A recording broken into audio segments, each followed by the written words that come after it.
Gerbiamas projektos dalyvė, džiaugiamės, kad dalyvaujate ES finansuojamame Erasmus Plus projekte, kurio pavadinimas klinikinės elektrostimuliacijos svarba kineziterapijoje ir reabilitacijoje. Šioje skaidrėje jūs matote visus projekto partnerius dalyvaujančius ir prisidedančius įgyvendinant šį projektą. Projekto lyderis yra Pamukkale's universitetas, esantis Turkijoje. Taip pat kiti bendraautoriai ir projekto partneriai esantis iš Turkijos atstovauja Hatay Mustafa Kemal universitetą, Başkent universitetą, Süleyman Demirel universitetą, Burdur Mehmet Akif Ersoy universitetą. Partneriai iš Rumunijos atstovauja Krajovos universitetą ir Lietuvą atstovauja Šiaulių valstybinė kolegija. Taip pat šiame projekte yra prisijungę ir bendradarbiauja Turkijos, Rumunijos, Lietuvos ir Estijos kineziterapeutų draugijos ir asociacijos. Noriu Jums pristatyti 5. modulį, kurio pavadinimas reinervuotų raumenų elektrostimuliacija. Bei šio modelio submodelį, tai yra 5.1 elektrostimuliacija įvykus atrofijai. Šį submodulį parengė Ceyhun Trukamen bei Esra Bogru Guzmeli. Jos abi atstovauja Hatay Mustafa Kemal universitetą iš Turkijos. Modulį vertė ir įgarsino Vaida Aleknavičiūtė Aplonskė, atstovaujanti Šiaulių valstybinės kolegijos reabilitacijos katedrą. Įvadas. Elektrostimuliacija. Tai dažnai naudojama ir veiksminga reinervuotiems, atrofuotiems raumenims taikoma terapija. Elektrostimuliacija taikoma raumenims suaktyvinti ir sustiprinti. Dėl to yra atkuriama prarasta raumenų funkcija ir grąžinama pacientui gyvenimo kokybė. Elektrostimuliacijos metodų taikymas gali būti naudingas po nugaros smegenų, periferinių nervų pažeidimų ir kitų neuroraumeninės sistemos ligų. Elektrostimuliacija naudojantis gydymo būdai yra būtini siekiant reinervuoti atrofavusius raumenius ir juos atkurti. Svarbu, kad denervuoti ir vėliau reinervuoti raumenys būtų stimuliuojami ir lavinama jų jėga, taikant įvairius elektrostimuliacijos metodus. Elektrostimuliacijos gydymo svarbą atrofavusiems raumenims reinervuoti galima paaiškinti šio gydymo galimybės, pagerinant paciento gyvenimo kokybę ir bendrąją funkciją. Elektrostimuliacijos terapija gali būti veiksminga gydant įvairius sutrikimus, kuriuos aš jau paminėjau, nes elektrostimuliacijos terapija skatina raumenų jėgos lavinimą ir funkcijos atsistatymą, didina bendrąją jėgą ir gerina paciento gebėjimą atlikti kasdienes užduotis. Kineziterapeutai, ergoterapeutai ir kiti reabilitacijos srities profesionalai įprastai taiko elektrostimuliacijos procedūras pacientams, kuriems pasireiškia neuroraumeninės sistemos sutrikimų, tarp kurių įskaitant ir atrofuotų raumenų reinervaciją. Reinervacijos ir raumenų atrofijos anatomija bei fiziologija. Denervacijai, tai yra nervinio ryšio netekimui, užsitęsus, nervinės skaidulos atsikuria ir vėl susijungia su raumeninėmis skaidulomis. Šis procesas vadinamas reinervacija. Reinervacijos procesas, susidedantis iš sudėtingos nervų ir raumenų tarpusavio sąveikos, yra itin svarbus raumenų jėgos ir funkcijos atkūrimo etapas. Raumenų atrofija – tai raumeninio audinio nykimas, kurį gali lemti skirtingos priežastys. Tai gali būti užsitęsęs ilgalaikis neaktyvumas, nejudrumas, senėjimas, traumos ar įvairios kitos nervų sistemos ligos. Pakankamai neaktyvuojant raumeninių skaidulų gali pasireikšti raumenų atrofija, po kurio sutrinka raumenų funkcija, sumažėja jų jėga bei apimtis. Reinervacijos anatomija. esant pažeistiems arba atskirtiems motoriniams neuronams, nebesusidaro nervinių tinkamų dirgiklių. Todėl raumeninės skaidulos tampa denervuotos ir šis būvis gali sukelti raumenų atrofiją. Neuronas gali auginti savo aksoną ir naujai prisijungti prie raumeninių skaidulų, jeigu pažeida apsiriboja tik ta viena sritimi. Visuomet reinervacija vyksta keliais etapais.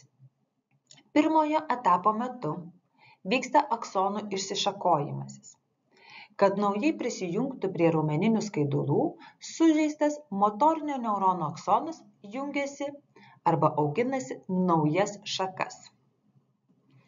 Antrasis reinervacijos etapas – tai yra tikslo atpažinimas. Kad prisijungtų prie reikiamų raumeninių skaidulų, besišakojantis aksonai jų ieško bei jas atpažįsta. Ir trečiasis reinervacijos etapas yra sinapsių susidarimas. Šis etapas yra būtinas, kad siunčiant nervinius impulsus raumenys susitrauktų. Aksonų galūnėlėse ties raumeninėmis skaidulomis susidaro naujos sinapsės, per kurias keliauja nervinis impulsas. Kuomet vyksta reinervacija, yra labai svarbi nervų ir raumenų sistemos glaudi sąveika. Aksonui ataugus ir prisijungus prie raumeninių skaidulų, toliau vyksta tam tikri procesai. Taigi pirmiausia, kas vyksta, tai vyksta atbuliniai signalai.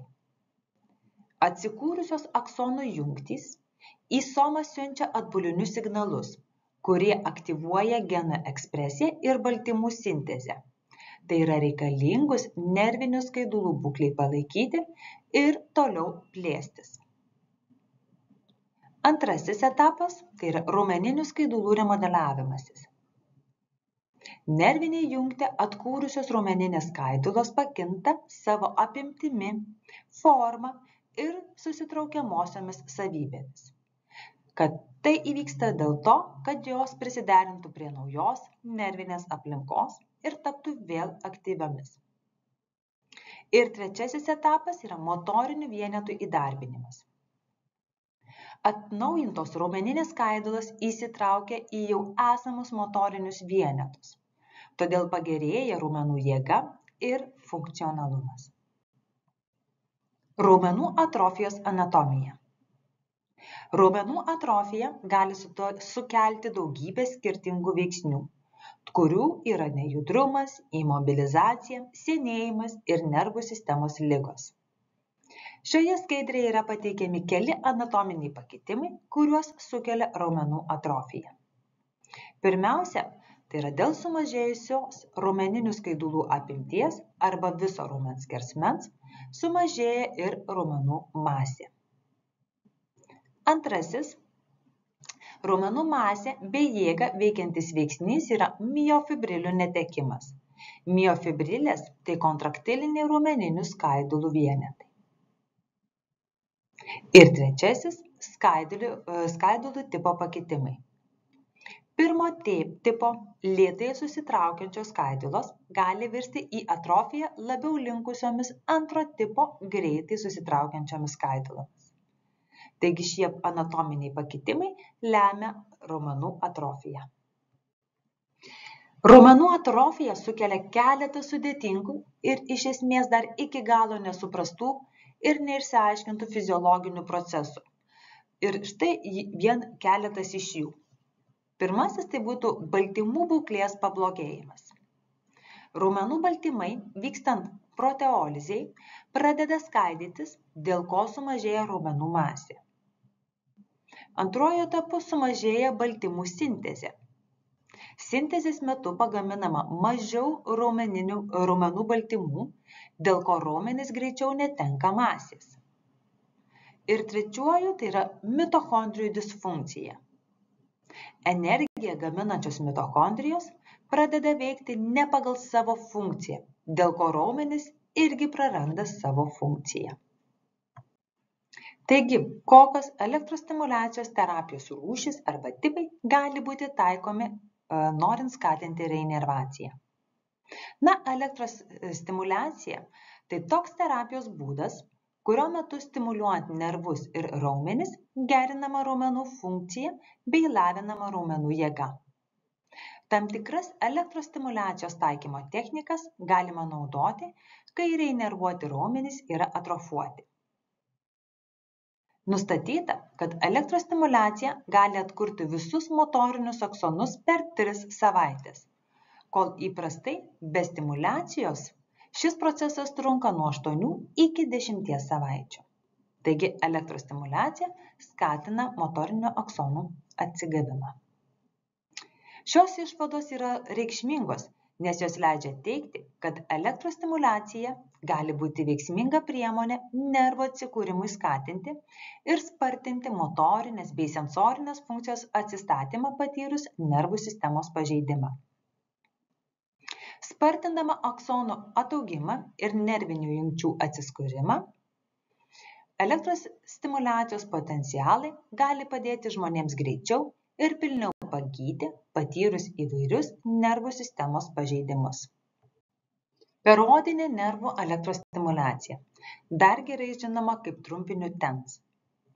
Periodinė nervų elektros stimuliacija yra neinvazinė terapija, kurios metu skausmui malšinti ir raumenų aktyvumui skatinti yra naudojami elektros impulsai. Taigi, kamgi TENS gali būti taikoma? Pirmiausia, tai skausmo malšinimas. Reinervuotiems atrofavusiems raumenims taikoma TENS gali malšinti skausmą pacientams, turintiems nervinių pažeidimų ar kuriems pasireiškia raumenų atrofija. TENS prietaiso elektros impulsai gali blokuoti skausmo signalų kelią iki smegenų, todėl būtent ir sumažėja skausmo suvokimas pacientui. Antrasis tai yra raumenų aktyvavimas. Reinervuotiems atrofavusiems raumenims taikoma TENS gali stimuliuoti raumenų aktyvumą. TENS prietaiso sukelti raumenų susitraukimai gali juos sustiprinti bei pagerinti paveiktų raumenų funkciją. Raumenų regeneracija. TENS galima taikyti renervuotų raumenų regeneracijai skatinti. TENS prietaiso elektros impulsai gali skatinti regeneracijos faktorių radimąsi, taip pat tai gali padėti atsistatyti raumenims. Taigi, kokiegi yra rekomenduojami parametrai, norint taikyti periodinę nervų stimuliaciją arba TENS, tam, kad ji būtų veiksminga pacientams. Pirmiausia, tai yra elektrodai, norint taikyti TENS, elektrodai turėtų būti dedami ant odos virš tikslinių nervų ar raumenų. Elektrodai prijungiami prie TENS prietaiso, kuris elektros impulsai stimuliuoja nervą arba raumenį. Atrofavę reinervuoti raumenys įprastai stimuliuojami žemo dažnio TENS. Raumenų regeneracijai skatinti įprasta naudoti 2–4 Hz stimuliaciją. Srovės intensyvumą reikia sureguliuoti taip, kad raumenys aktyvuotųsi nesukeliant pacientui diskomforto. Didėjant paciento tolerancijai, srovės intensyvumą galima palaipsniui didinti. Atrofavusių reinervuotų raumenų stimuliacijai dažnai naudojami platesni impulsai. Ir tuomet dažniausiai pasirenkama impulso trukmė yra nuo 100 iki 200 mikrosekundžių. Elektrostimuliacija rusiška srove. Rusiškos srovės elektrostimuliacija yra neuroraumeninės elektrostimuliacijos forma, kuria aukšto dažnio elektros impulsais stimuliuojant motorinius neuronus yra sukeliami raumenų susitraukimai. Rusiškos elektrostimuliacijos taikymą galima derinti su raumenų reinervavimo technikomis, taip spartinant nervinių skaidulų reinervaciją ir raumeninių skaidulų aktyvaciją. Taigi, kamgi gali būti taikoma elektrostimuliacija rusiška srove? Šis elektrostimuliacijos tipas gali būti panaudotas atrofavusio raumenų reinervacijai ir jų aktyvacijai. Taip pat raumenų vystymuisi bei kraujotakos skatinimui. Sukeldami raumenų susitraukimus, Rusiškos elektrostimuliacijos impulsai gali pagerinti raumenų funkciją ir lavinti jų jėgą. Rusiškos elektrostimuliacijos taip pat skatina augimo faktorių sintezę, o tai padeda raumenims greičiau regeneruoti. Suintensyvėjusi kraujotaka į pažeistus raumenis taip pat gali paspartinti jų atsistatymą ir pagerinti jų funkciją. Šioje skaidrėje yra pateikiamos rekomendacijos ir parametrai, kuriuos siūlome ir rekomenduojame naudoti, norint taikyti elektrostimuliaciją rusiška srove, tam, kad gydymo efektas būtų maksimaliai optimalus. Taigi, taikant rusiškos elektros srovės terapiją atrofavusių raumenų reinervacijai, elektrodai turėtų būti dedami ant odos virš tikslinių nervų ar raumenų. Rusiška srovė yra vidutinio dažnio srovė, kurios dažnis lygus 2500 Hz. Srovė įvedama 0,2 milisekundės ilgio impulsų pliūpsniais, kurie pertraukiami 10 milisekundžių ilgio pauzėmis. Taip, kas sekundę išgaunama 50 pliūpsnių žemo dažnio faradinės srovės. Dažnis, naudojant rusišką elektrostimuliaciją, dažniausiai yra pasirenkamas 2500 Hz dažnis. Stimuliuojant atrofavusius reinervuotus raumenis, šis dažnis pasitarnauja skatinant raumenų gijimą. Na, kalbant apie srovės intensyvumą, tai raumenis susitraukiančios rusiškos elektros srovės intensyvumas turi nekelti pacientui diskomfortą. Impulso trukmė, dar vienas parametras, yra svarbus taikant rusiškąją srovę. Tai taikant šią srovę raumenims suaktyvinti ir jų vystymusi skatinti įprastai naudojami ilgesni impulsai. Dažnai pasirenkama impulso trukmė nuo 200 iki 400 mikrosekundžių. Modifikuotoji galvaninė stimuliacija. Taikant modifikuotąją galvaninę stimuliaciją, raumenims ir nervams sužadinti naudojama nuolatinė srovė. Norint sustabdyti raumenų atrofiją bei pagerinti atrofijos paveiktą raumenų funkciją, būtent galima taikyti galvaninę stimuliaciją. Kuomet yra tikslinga taikyti modifikuotąją galvaninę elektrostimuliaciją? Pirmasis veiksnys, kuomet tai yra veiksminga, tai yra raumenų aktyvavimas. Reinervuotus atrofavusius raumenis galima aktyvuoti būtent taikant šią elektros srovę. Tačiau modifikuotą galvaninę stimuliaciją reikia nutraukti, vos raumuo išmoksta valingai susitraukti. Antrasis, kuomet yra veiksminga naudoti šią stimuliaciją, tai yra raumenų augimas. Modifikuotoji galvaninė stimuliacija skatina atrofavusių reinervuotų raumenų regeneraciją. Tokiu būdu raumens skerspjūvio plotas pradeda didėti. Ir trečiasi būklė tai yra skausmo malšinimas.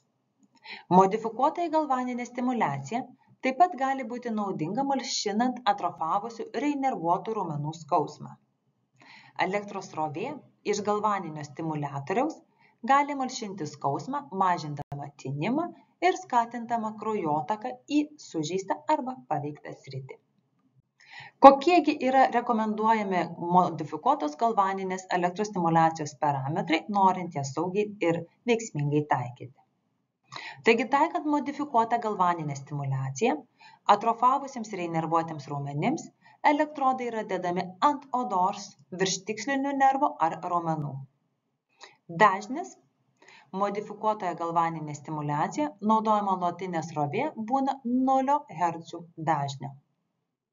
Srovės intensyvumas – dar vienas parametras, kuris yra svarbus taikant šią elektrostimuliaciją.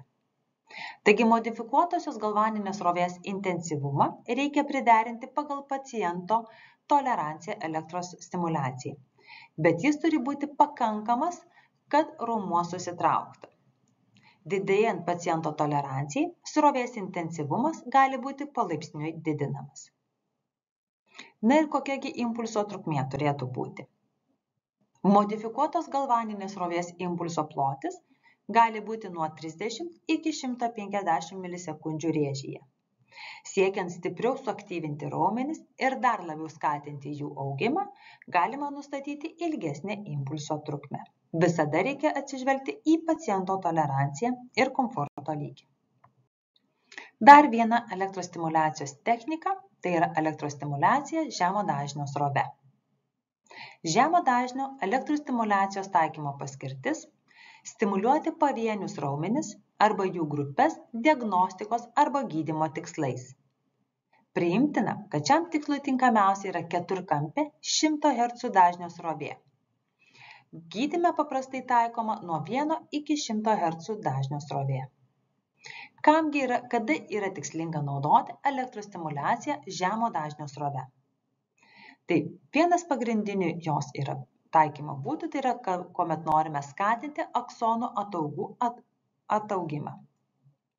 Įrodyta, kad pacientams taikant žemo dažnio elektrostimuliacijos srovę, pagreitėja aksonų augimas visose sužeidimo vietose. Taip pat suaktyvėja nervų regeneracija bei tikslinė reinervacija. Taip pat dėl pagausėjusio neuronų ciklinio adenozino monofosfato kiekio ir padidėjusios neurotrofinių veiksnių ir kitų su augimu susijusios genų, tarp kurių ir citoskeleto baltymai ekspresijos. Be to, denervuotų raumenų elektrostimuliacija spartina raumenų reinervaciją iškart po galūnės amputacijos ir chirurginės korekcijos. Jau minėjau, kad žemo dažnio srovės elektrostimuliacija skatina aksonų regeneraciją ir tikslinių vietų renervaciją. Gordon su bendraautoriais atliko atsitiktinių imčių kontrolinį tyrimą, kuriame tyrėjai siekia ištirti žemo dažnio elektrostimuliacijos poveikį aksonų regeneracijai pacientams, kuriems riešo kanale buvo užspaustas vidurinis nervas. Pacientams buvo atlikta riešo kanalo atlaisvinimo operacija, o stimuliaciją gaunančios grupės pacientams iškart po operacijos 1 valandą buvo taikoma 20 Hz dažnio bipolinė elektrostimuliacija. Nustatyta, kad žemo dažnio elektrostimuliacija žmonėms gali paspartinti aksonų regeneracinį ir tikslinių vietų renervaciją. Taigi šiai grupiai buvo greitesnis ir sėkmingesnis atsigavimo periodas. Taip pat Vivo su bendraautoriais nustatė, kad elektrostimuliacijos gavusios grupės nariai pasižymėjo geresnę reinervaciją ir jų distalinėme blauzdos nerve buvo ženkliai daugiau atsikūrusių mielinų skaidulų, palyginti su kontrolinė grupe, kuriai nebuvo taikyta elektrostimuliacija. Kokiegi yra rekomenduojami žemo dažnio elektrostimuliacijos srovės parametrai? Taikant žemo dažnio elektrostimuliaciją atrofavusiems reinervuotiems raumenims, elektrodai dedami ant odos virš tikslinių nervų ar raumenų.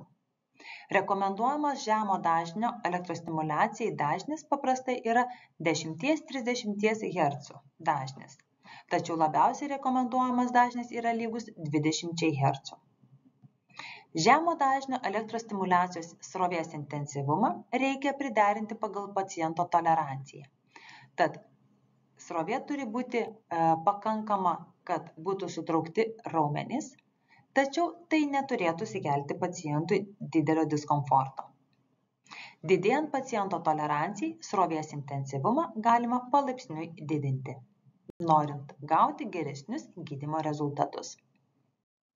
Elektrostimuliacija reinervuotiems raumenims taikoma, nes elektrostimuliacija padeda sugrąžinti raumenų funkciją. Atrofavusius raumenis galima stimuliuoti tokiomis elektrostimuliacijos technikomis, kaip neuroraumeninė elektrostimuliacija ir funkcinė elektrostimuliacija, kas padažnintų raumenų susitraukimus ir pagerintų jų funkciją. Šios technikos gali ypač padėti pacientams, kuriems yra sutrikęs valingas raumens susitraukimas arba valingo raumens aktyvavimo galimybės. Tai nutinka pacientams, kurie gali būti patyrę nugaros smegenų ar kitų nervo sužalojimo atvejų. Taip pat antrasis, elektrostimuliacija stabdo raumenų nykimą esant atrofijai. Nuosekliai taikant elektrostimuliaciją, ji padeda išlaikyti raumenų masę ir jėgą. Todėl elektrostimuliacijos technikos gali padėti stabdyti tolesnį atrofavusių reinervuotų raumenų nykimą. Trečiasis, kodėl tai yra veiksminga? Todėl, kad elektrostimuliacija malšina skausmą. Atrofavusiems ir reinervuotiems raumenims taikoma elektrostimuliacija, tai gali būti TENS arba modifikuotoji galvaninė stimuliacija, gali būti naudojama skausmui malšinti. Ir šie gydymo būdai malšina skausmus, aktyvuodami skausmo signalus siunčiamus nervus. Ketvirtasis, elektrostimuliacija gerina raumenų ištvermę. Atrofavusių ir reinervuotų raumenų ištvermę galima pagerinti taikant tokias elektrostimuliacijos technikas, kaip neuroraumeninė elektrostimuliacija arba rusiška elektrostimuliacija. Šios elektrostimuliacijos technikos gali veiksmingai padidinti elektrostimuliaciją suaktyvinamų raumeninių skaidulų kiekį, kas ilgainiui lemia didesnę raumenų ištvermę. Penktasis, elektrostimuliacija gerina kineziterapijos ir reabilitacijos gydymo rezultatus. Siekiant geresnių atrofavusių ir reinervuotų raumenų reabilitacijos rezultatų, elektrostimuliacijos metodai gali būti taikomi kartu su kitomis reabilitacijomis procedūromis, tarp kurių būtų būtinai fiziniai pratimai ir kineziterapija. Šeštasis veiksnys, kodėl yra gerai taikyti elektrostimuliaciją reinervuotiems raumenims. Tai yra todėl, kad elektrostimuliacija didina neurotrofinį smegenų faktorių. Neurotrofinai, o ypač neurotrofinis smegenų faktorius, yra pripažinti pagrindiniais aksonų regeneraciją reguliuojančiais veiksniais. Nustatyta, kad trumpa elektrostimuliacija skatina atsinaujinančių motorinių neuronų, o ypatingai neurotrofinio smegenų faktoriaus ekspresiją. Septintoji priežastis, kodėl gerai yra taikyti elektrostimuliaciją. Tai yra elektrostimuliacija mažina raumenų atrofiją. Viland su bendraautoriais nustatė, kad taikant 1 mėnesį 5 dienas per savaitę po 1 valandą, taikant elektrostimuliaciją su elektrodais, implantuotais į dvilypį blauzdos raumenį, iš karto po blauzdinio nervo amputacijos ir skubios korekcijos su šeiviniu nervu, praėjus 2 mėnesiams po korekcijos nustatyta, kad stimuliuotų gyvūnų raumenų apimtis, susitraukimų stiprumas, pirmo tipo skaidulos buvo gerokai didesnis nei korekcija gavusių kontrolinės grupės gyvūnų, kuriems nebuvo taikyta elektrostimuliacija. Ir 8. veiksnys. Elektrostimuliacija greitina raumenų reinervaciją. Gordon su bendraautoriais nustatė, kad elektrostimuliacija skatina riešo kanalo sindromu sergančių pacientų, kurių aksonai sunkiai degeneravo po operacijos, tai būtent šių pacientų nervų aksonų regeneracija ir raumenų reinervacija. Išvados. Pirmoji, kad elektrostimuliacijos technikų taikymas atrofavusių reinervuotų raumenų reabilitacijai yra daug žadantis sprendimas. Dvifazė moduliuotoji žemo dažnio, kuri yra maždaug 20 Hz dažnio, stimuliacija sėkmingai grąžino raumenų funkciją, stabdė tolesnį raumenų atrofiją bei gerino kineziterapijos ir reabilitacinio gydymo rezultatus. Antroji išvada. Šios srities tyrimo tikslu gali būti elektrostimuliacijos taikymas įvairių formų raumenų atrofijais atvejais, įskaitant dėl senėjimo arba dėl nejudumo kylančios atrofijos ir būtent šių atrofijų gydyme. Ir trečioji išvada. Elektrostimuliacijos technikos turi potencialo būti itin svarbios atrofavusių reinervuotų raumenų reabilitacijos procese. Elektrostimuliacija gali pagerinti gydymo rezultatus pacientams ir jų bendrą gyvenimo kokybę.